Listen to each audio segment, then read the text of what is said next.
ओम साई राम, जय साई राम। श्री साईं बाबा की चरण वंदना करते हुए मैं साईं बबीता आप सभी साईं भक्तों का अपने चैनल में हार्दिक स्वागत करती हूँ और उम्मीद करती हूँ कि बाबा की ये लीलाएं, बाबा की ये कथाएं आपको बहुत आनंददायक प्रतीत हो रही होंगी और किसी न किसी भक्त की समस्या का समाधान भी अवश्य ही हो रहा होगा, क्योंकि बाबा, मैंने जैसे आपको बोला कि साईं सच्चरित्र ग्रंथ के द्वारा बाबा किसी न किसी भक्त की मतलब हर भक्त की समस्या का समाधान करते हैं, उनके प्रश्नों के उत्तर देते हैं।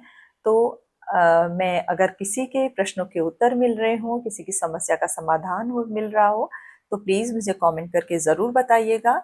और आज फिर से मैं बाबा की सुंदर लीलाएं आपके लिए पढ़ूंगी कि बाबा क्या कहते हैं, क्या कह रहे हैं आज, और किस भक्त के लिए बाबा का संदेश है आज के लिए। ठीक है।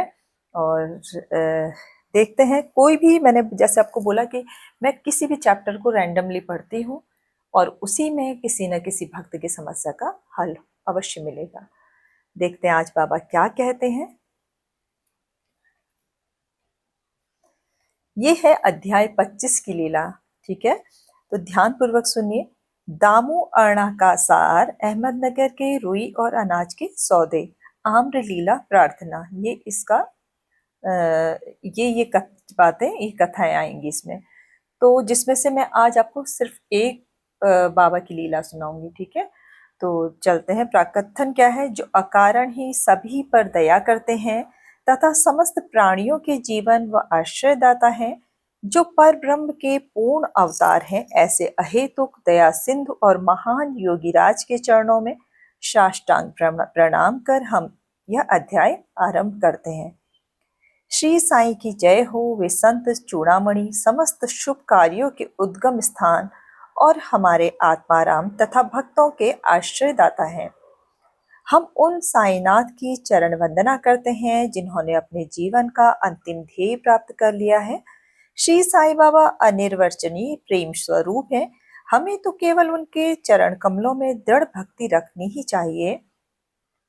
चरण कमलों में दृढ़ भक्ति ही रखनी चाहिए। जब भक्त का विश्वास दृढ़ और भक्ति परिपक्व हो जाती है तो उसका मनोरथ भी शीघ्र ही सफल हो जाता है।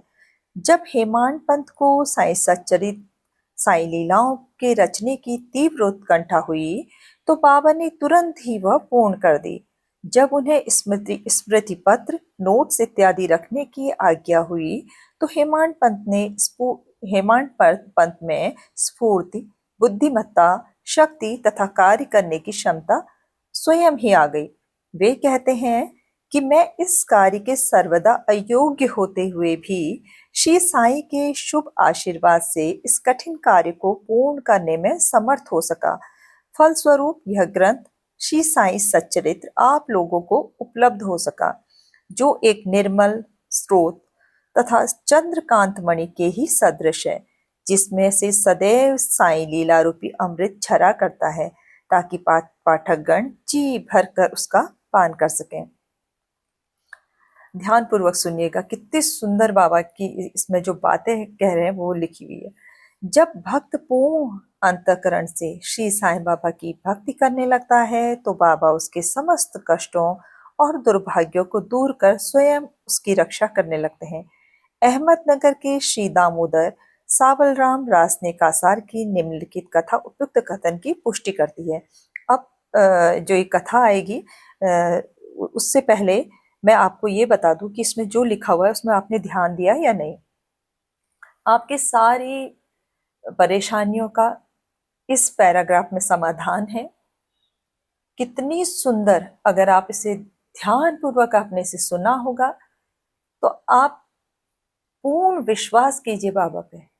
बाबा ने क्या कहा है? जब आपका विश्वास दृढ़ होगा, भक्ति आपकी परिपक्व हो जाएगी, तो निश्चित रूप से आपको बाबा की लीलाएं, बाबा की अनुभव आपके साथ होना शुरू हो जाएंगे।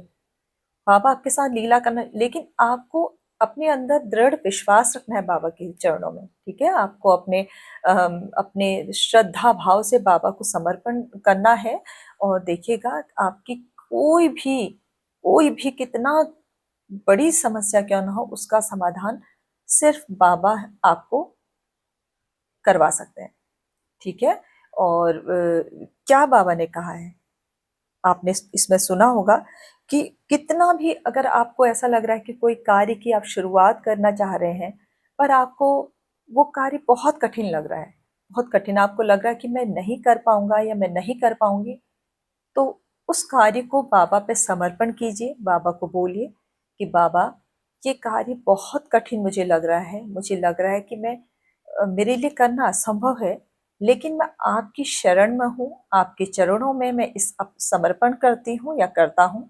आप प्लीज मेरे इस काम को सफल कीजिए और मुझे इस कार्य को करने की मैं शुरुआत आपके आशीर्वाद से कर रहा हूँ।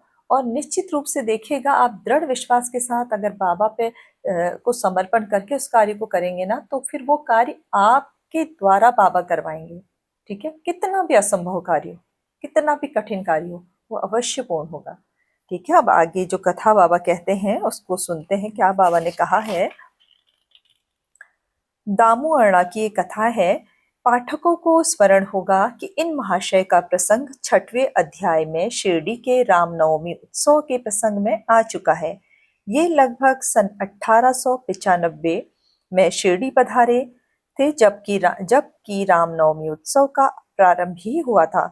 उसी समय वे एक जरीदार बढ़िया ध्वज इस अवसर पर भेंट करते तथा वहां एकत्रित गरीब भिक्षुकों को भोजन आदि कराया करते थे।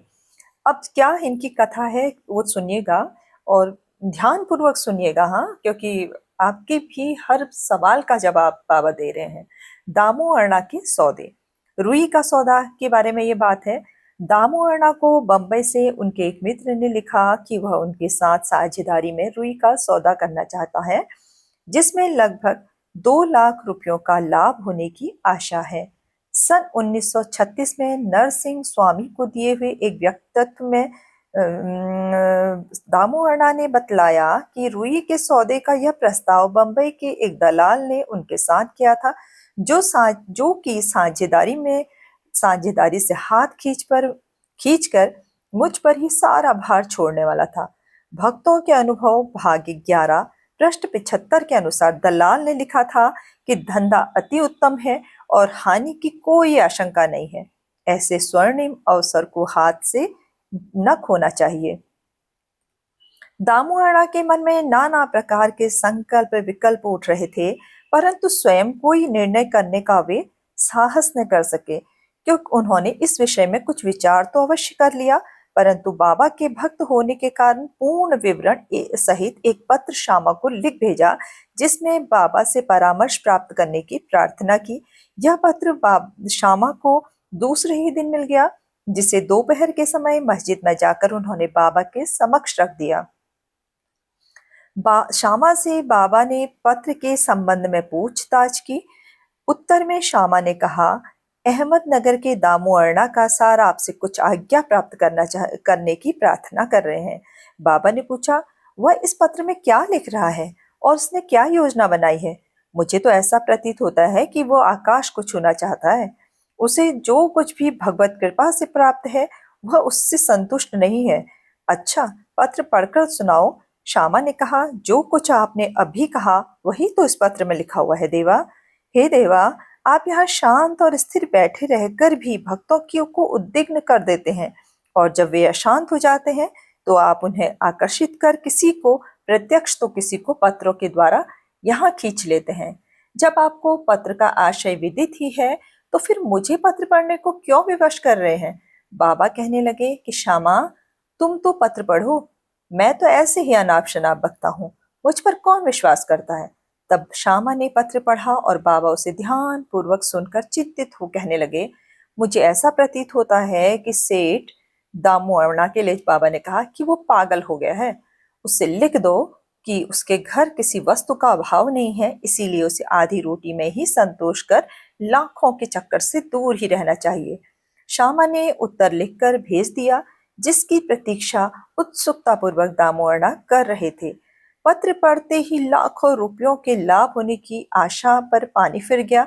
उन्हें उस समय ऐसा विचार आया कि बाबा से परामर्श कर उन्होंने भूल की है, परंतु श्यामा ने पत्र में संकेत दिया था कि देखने और सुनने में फर्क हुआ करता है, इसीलिए श्रेष्ठकर तो यही होगा कि स्वयं शिरडी आकर बाबा की आज्ञा प्राप्त करो। बाबा ने स्वयं अनुमति बाबा से स्वयं अनुमति लेना उचित समझकर वे शिरडी आए। बाबा के दर्शन कर उन्होंने चरण सेवा की, परंतु बाबा के सम्मुख सौदे वाली बात करने का साहस भी न कर सके।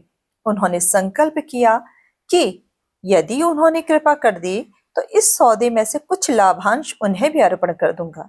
यद्यपि यह विचार दामोदर बड़ी गुप्त रीति से अपने मन में कर रहे थे, तो भी त्रिकालदर्शी बाबा से क्या छिपा रह सकता था।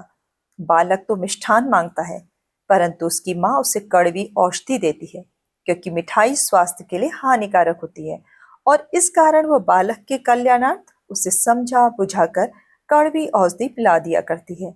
बाबा एक दयालु माता के समान थे। वे अपने भक्तों का वर्तमान और भविष्य जानते थे। इसीलिए उन्होंने दामोदर के मन की बात जानकर कहा कि बापू, मैं अपने को इस सांसारिक झंझटों में फंसाना नहीं चाहता। बाबा की अस्वीकृति जानकर दामोदर ने यह विचार त्याग दिया। अब इसी की ये, हालांकि ये कथा काफी लंबी हो जाएगी आज की, लेकिन प्लीज इसे जरूर सुनिएगा, क्योंकि बहुत ही सुंदर बाबा की ये लीला है। क्योंकि अगर मैं इसको यहाँ पे खत्म कर दूंगी तो आपको आगे पता नहीं चलेगा कि क्या आगे लीला की बाबा ने। ठीक है, तो ये है अनाज का सौदा। जब उन्होंने अनाज, गेहूं, चावल आदि अन्य वस्तुओं का धंधा आरंभ करने का विचार किया, तो बाबा ने इस विचार को भी समझकर उनसे कहा, तुम रुपये का 5 सेर खरीदोगे और 7 सेर बेचोगे। इसीलिए उन्हें इस धंधे का भी विचार त्यागना पड़ा। कुछ समय तक तो अनाजों का भाव चढ़ता ही गया। ऐसा प्रतीत होने लगा कि संभव है कि बाबा की भविष्यवाणी सत्य निकले। परंतु एक मास के पश्चात ही सब स्थानों में पर्याप्त वृष्टि हुई, जिसके फलस्वरूप भाव अचानक ही गिर पड़े। जिन लोगों ने अनाज संग्रह कर लिया था, उन्हें यथेष्ट हानि उठानी पड़ी, पर दामोदर इस विपत्ति से बच गए। यह कहना व्यर्थ न होगा कि रुई का सौदा, जो कि उस दलाल ने अन्य व्यापारी की साझेदारी में किया था, उसमें उसे अधिक हानि हुई। बाबा ने उन्हें बड़ी विपत्तियों से बचा लिया। यह देखकर दामोदर का साईं बाबा के चरणों में विश्वास दृढ़ हो गया और वे जीवन पर्यंत बाबा के सच्चे भक्त बने रहे। कितनी सुंदर बाबा की लीला है, देखा आपने? बहुत सुंदर, बहुत सुंदर। बाबा अपने भक्तों के साथ बाबा बहुत सुंदर लीलाएं करते थे। मतलब उन्हें कोई विपत्ति से बचाना, बाबा तब भी विपत्ति से अपने भक्तों को बचाते थे, और बाबा आज भी विपत्ति से अपने भक्तों को बचाते हैं। इस बात पे आपको विश्वास अवश्य करना चाहिए। आप देखिएगा कि अगर आप ईश्वर से जुड़े हैं, मैं ये नहीं कहती हूँ कि आप बाबा के बारे में विषय में बात कर रहे हो तो बाबा को मैं मानती हूँ, बाबा के बारे में बात कर रही हूँ, लेकिन आप जिस भी ईश्वर से जुड़े हैं उन पे इसी तरह का विश्वास, इसी तरह की आस्था रखिए। वो आपको कभी किसी विपत्ति में फंसने नहीं देंगे। कोई भी अगर आपके जीवन में कोई नुकसान होने वाला होगा, आपको कोई हानि होने वाली होगी, तो उससे वो आपको पहले ही बचा लेंगे।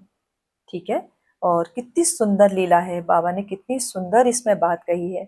मुझे उम्मीद है कि आप भी कोई भी कार्य करने से पहले, जब भी कोई कार्य करेंगे, आप कभी भी कोई भी कार्य करेंगे, तो ईश्वर की शरण में जाके उनसे आज्ञा अवश्य लीजिए, उनसे प्रार्थना कीजिए और पूछिए उनसे कि क्या प्रभु मैं ये कार्य करना चाह रहा हूँ, क्या ये मेरे लिए अच्छा है, ये ठीक रहेगा।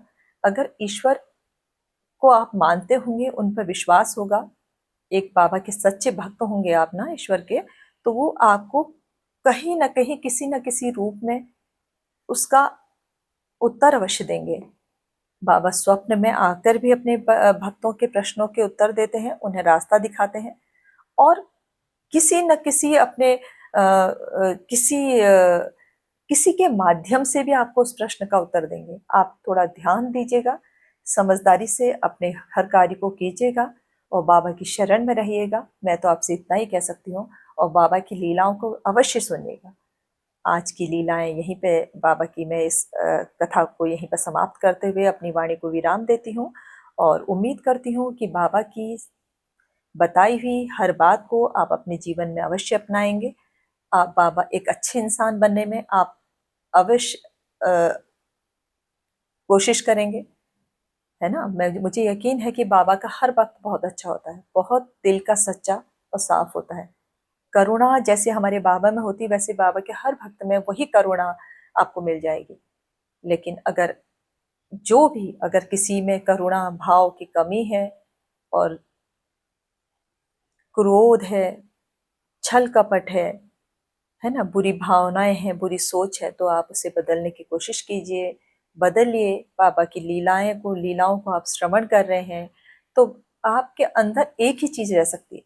जब इतने बड़े गुरु की, इतने बड़े ईश्वर की आप लीलाओं को सुन रहे होंगे ना, तो आप देखिएगा आपके अंदर से सारी नकारात्मकता बाहर जाएगी, है ना, वो अंदर नहीं रह सकती।